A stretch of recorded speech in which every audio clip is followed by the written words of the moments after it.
Man, she's a beauty. We got my ERTL Joyride 1 of 18 scale Starsky and Hutch striped tomato. My favorite brand of this car so far. But then over here, we have this, the Greenlight Artisan version from 2022. Fairly inexpensive. What's the deal? What's the deal with the Greenlight Artisan?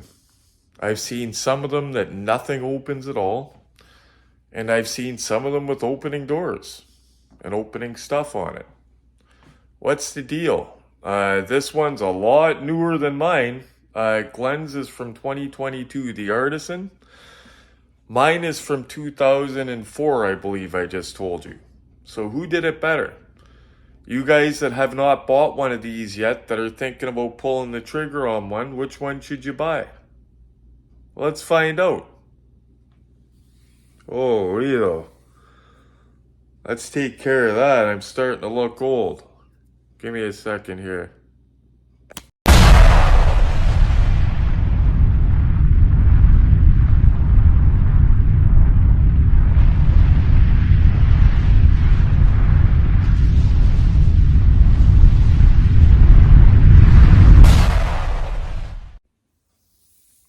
Much better. Now we're going to do something extremely fun.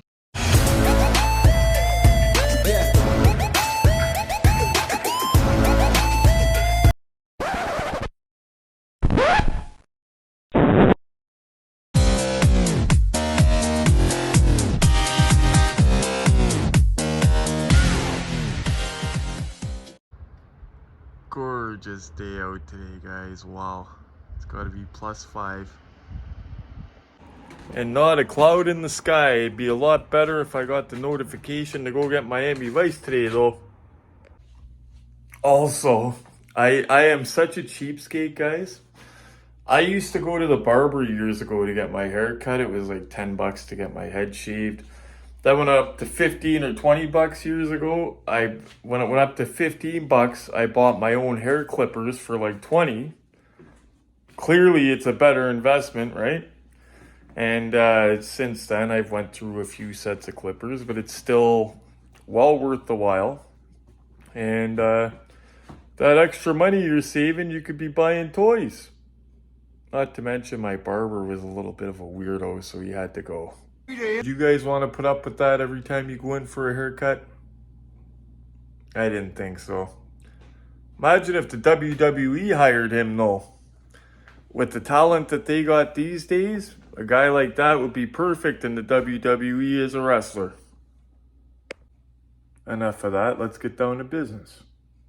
So today we're going to put fairly new 2022 Greenlight Artisan Collection Starsky and Hutch that I was really considering buying for a very long time versus ERTL from 2004, I believe it is. I'll confirm that for you guys, but 2004. Now, obviously, we're going to look them both over, do a good comparison of them, but we're going to unbox that guy and do a real good side-by-side and see what would be Retro's choice and let you guys know what they're both about. That way, you know if the Artisan is right for you or if the ERTL is right for you. If you shop around, you'll get them for the same price, actually. I'm just going to the door because we have some intruders showing up here. Oh shit, I hear something.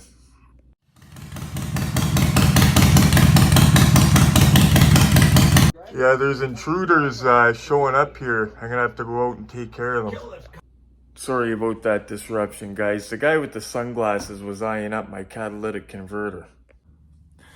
So as I was saying, guys, if you shop around, you can get both of these castings for about the same price.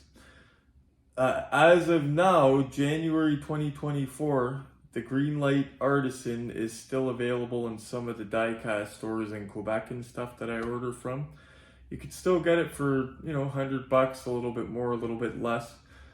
ERTL Starsky and Hutch, from 2004. You can get them sealed in the box if you shop around for $100, because I just got one yesterday for somebody for $100. Deal of the week.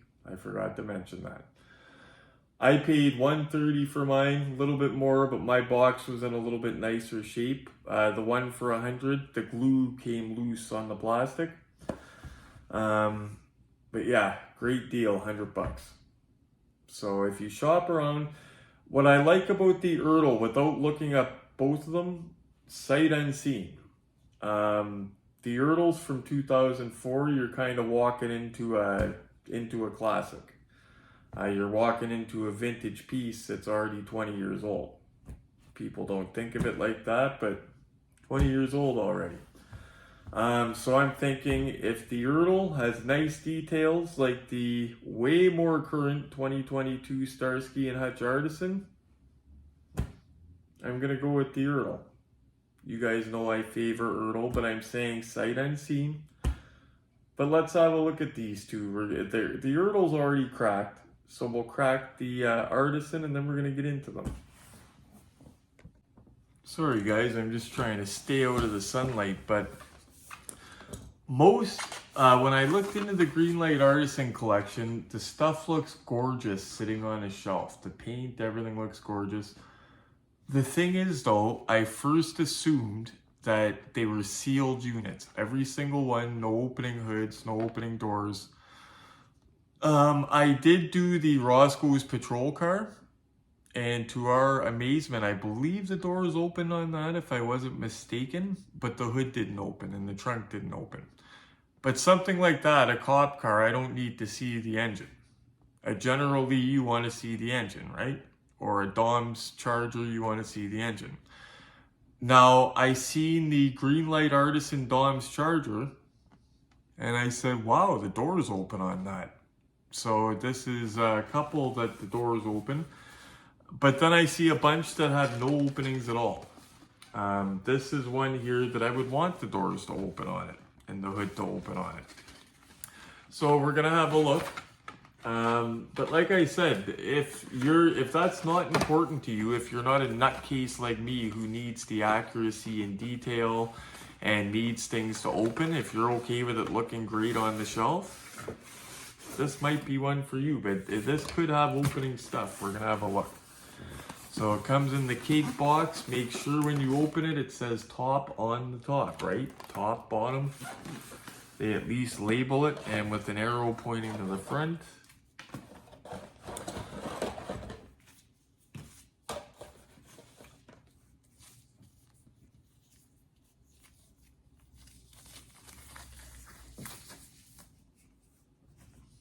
And we're gonna have a look at this, and a look at the ERTL, and then we're gonna have a look at both of them on the look-see set.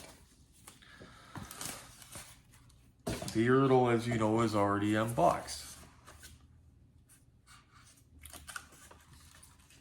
Okay, so I'm gonna show you guys what I'm seeing here. No, I will note, guys, beautiful paint. No paint rush, gorgeous paint. Pretty sure you guys could see that paint, gorgeous. Comes with the little antenna, which is cool because the ERTL has the antenna as well. I like when they include the little extras. It's got decent weight to it. Okay, front wheels are fixed. They do not turn. Hood does not open. Doors are sealed. Trunk is sealed.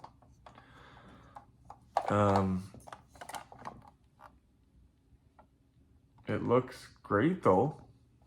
It's got a number on it. Big number, number 690. It's kind of a low number. The inside looks well detailed. It's got the siren on the hood, but I can't really show you those details because the door doesn't open. So I'm gonna grab the ERTL. We're gonna have a look at that like this. and then we're gonna show them side by side. That's not chrome, that's painted, but they did a good job. The door handles do look like chrome plated pieces though, which is good, awesome.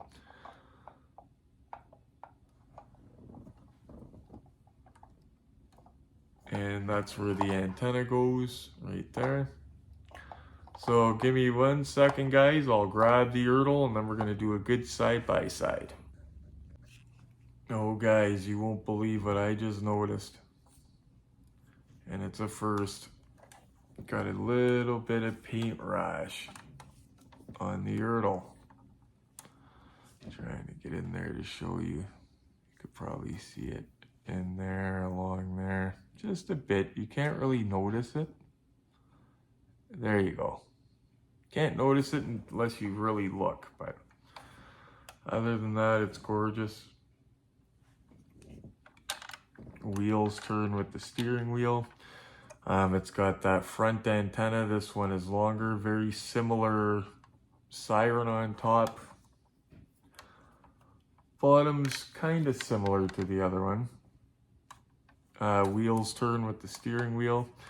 Now, with all ERTL, the classic castings from the early 2000s, they have non-opening trunks. Okay, trunks don't open. I'm okay with that. The hood does open on this. Opening hood.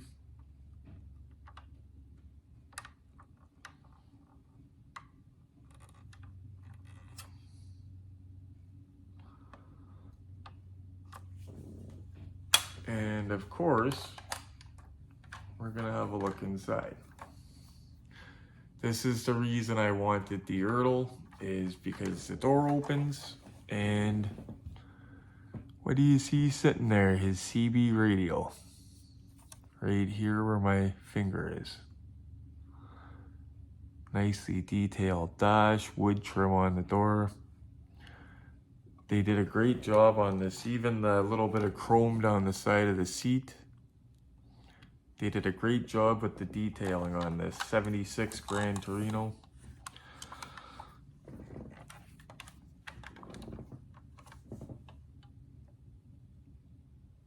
So even if the doors and stuff didn't open on this ERTL, the details, they did really well on this. There was an ERTL I just looked at not long ago. I'm trying to remember what one it was, but I was disappointed because the door handles were painted. Like, they weren't chrome pieces, they were actually painted silver. Junk. The car wasn't junk, I just wasn't happy with that detail. Wasn't ERTL-like of them. But let's go have a look at the both of them side by side. Side by side, they're not horrible together.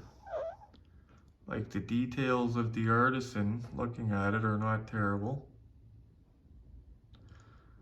Plates are a much different color. Artisan being on the left. ERTL from 2004 on the right.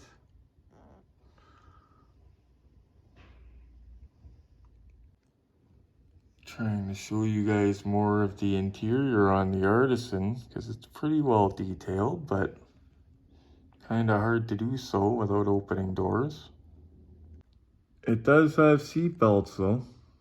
Not sure if that was standard equipment in 76 or not. Probably lap belts, I don't know. Have to look that up.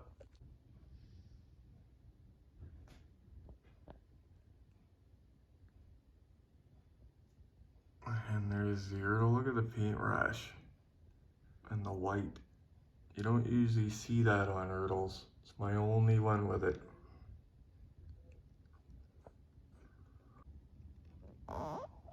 Just a slow roll. There's the Artisan.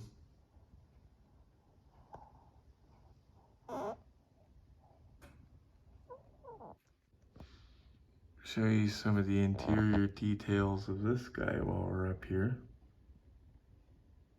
As you see, it's nicely done.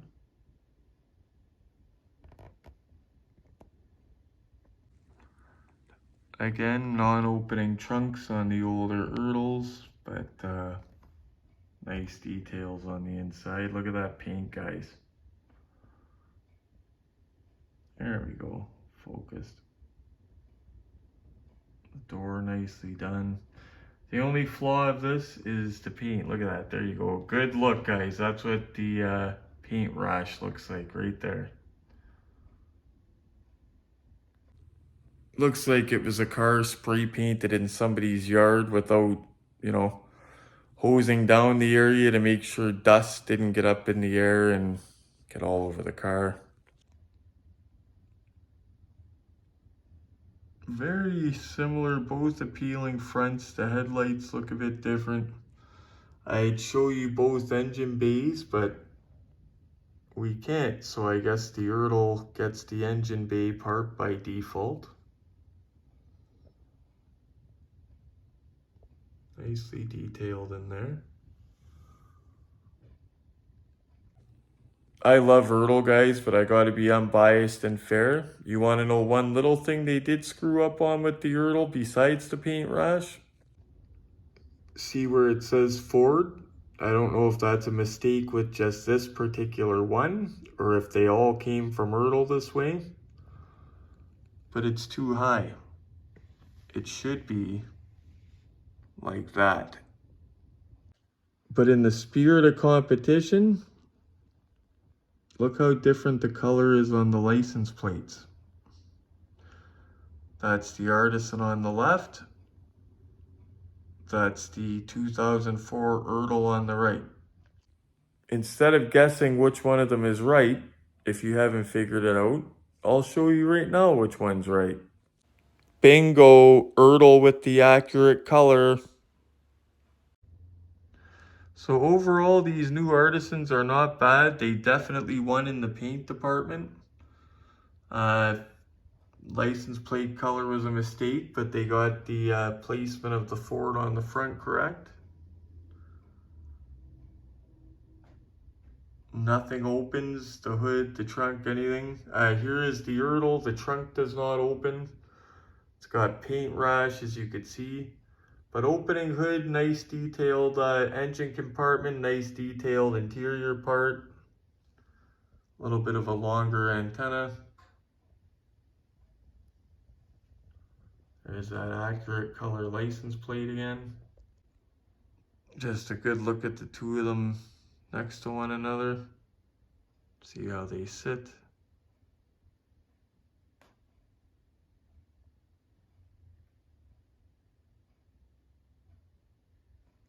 Okay, I'm not going to declare a winner in this, guys, because it wasn't really about that. Both of them have great points. I can't really put a car that was released in 2004 against a car that was released in 2022, right? Although some of the older ERTLs kick butt. Still not fair. What I'll say about this one, I hate all the windows in here. Frig. Skylights everywhere, for frig's sakes. What I hate about, not what I hate about either. I don't hate any of these companies. What I'll say about it, guys, it comes down to two different things, really, mainly. Budget. Because usually you can find the Artisan one for a few bucks cheaper. But if you shop around and don't pull the trigger right away, like I said, we just got one in the box for $100 Canadian on the secondary market. Prices are all over the place with these older die-cast guys. Shop around. I know I always say it, but this is for new viewers. You could see one car for $150 on Marketplace and the same identical one for $300, 10 ads over, you know. You gotta shop around with this stuff. And don't just shop around for a day. Sometimes I'll take a month or two waiting to find the right price. But it comes down to your budget. And it comes down to, because the Artisan, like I said, 9 times out of 10, you will find it a bit cheaper if you're not willing to shop around. And it also comes down to how important the minor details are for you. If you're just going to sit it on the shelf and look at it, it looks amazing. It looks great. But if you're like me and you want to show the interior details and you want to see under the hood, like, see, for me, the Roscoe's patrol car by Artisan, it's gorgeous. I would get one. I did an unboxing on that if you go back. I would get one of those. It doesn't have an opening hood. I don't care. It's a stock motor for Roscoe's police car. I don't care about that. Remembering now, the front doors do open on Roscoe's car, but the back doors do not open. But still, Roscoe's car for Artisan, I would own one of those. Starsky, my personal choice, I was thinking about the Artisan before I got the ERTL. Soon as I seen that it didn't have an opening hood or doors, deal breaker. I said, I can't have that. If I'm going to spend good money on a diecast, gotta have those details, for me anyway. But I'm a hardcore, you guys know that. Here's a look at the box for those curious how the box looks for these Artisans. Different than the regular Greenlight Hollywood because they come in that cake style box. One piece of footage I have to get you guys at the right time, I have to remember, is the people across the street have a brand new Tesla, well, last year's model, maybe the SUV. And when I first moved in here, I heard woo, woo, like something like Back to the Future 2, right? I said, what the hell's that? And Glenn says, oh, that's just the neighbor backing out of the driveway. I said, what do you mean? It sounds like a friggin' robot or something, right?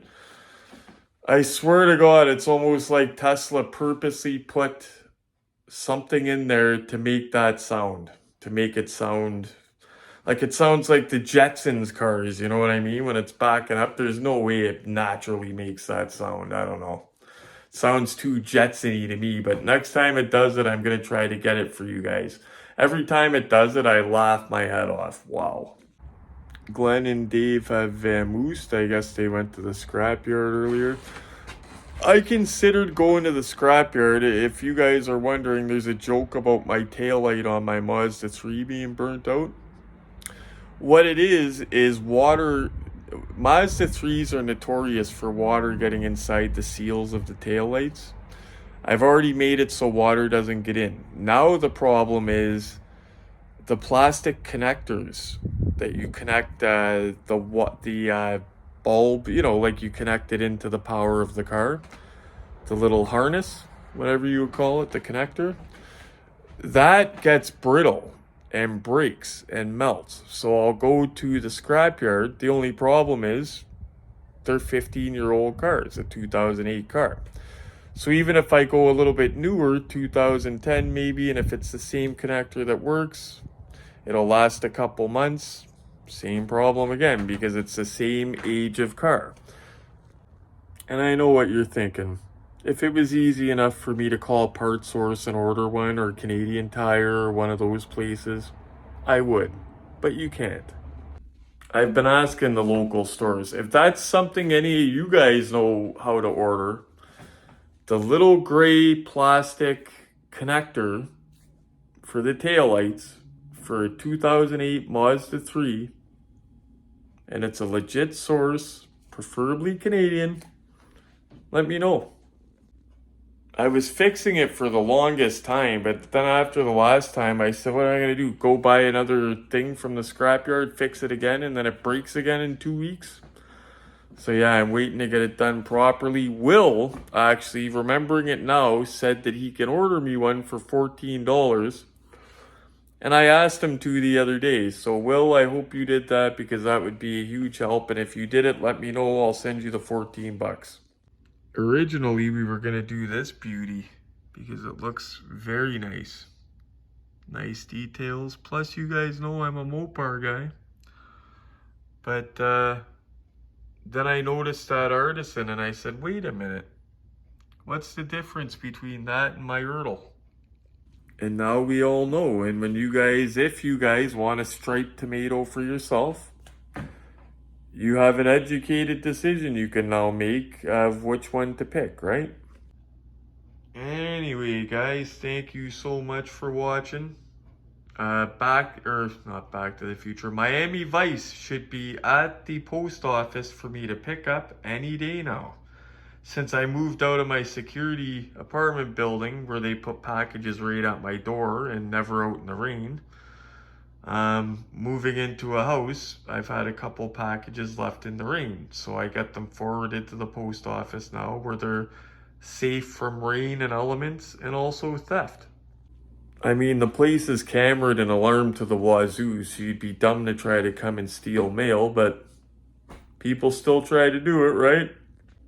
Anyway, guys, Miami Vice has cleared Canada, or has cleared customs. It's sitting in Mississauga.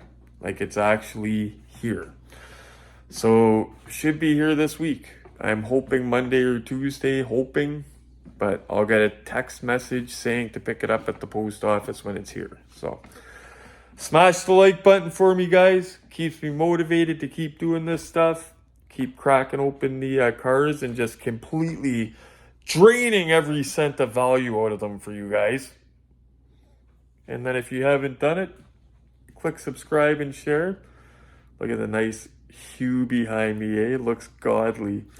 Click subscribe for me if you haven't done it already. Share it with your collector buddies. And as always, guys, happy hunting. You mean you eat other people's lunches? Stop it! Hey, apologize, Goof.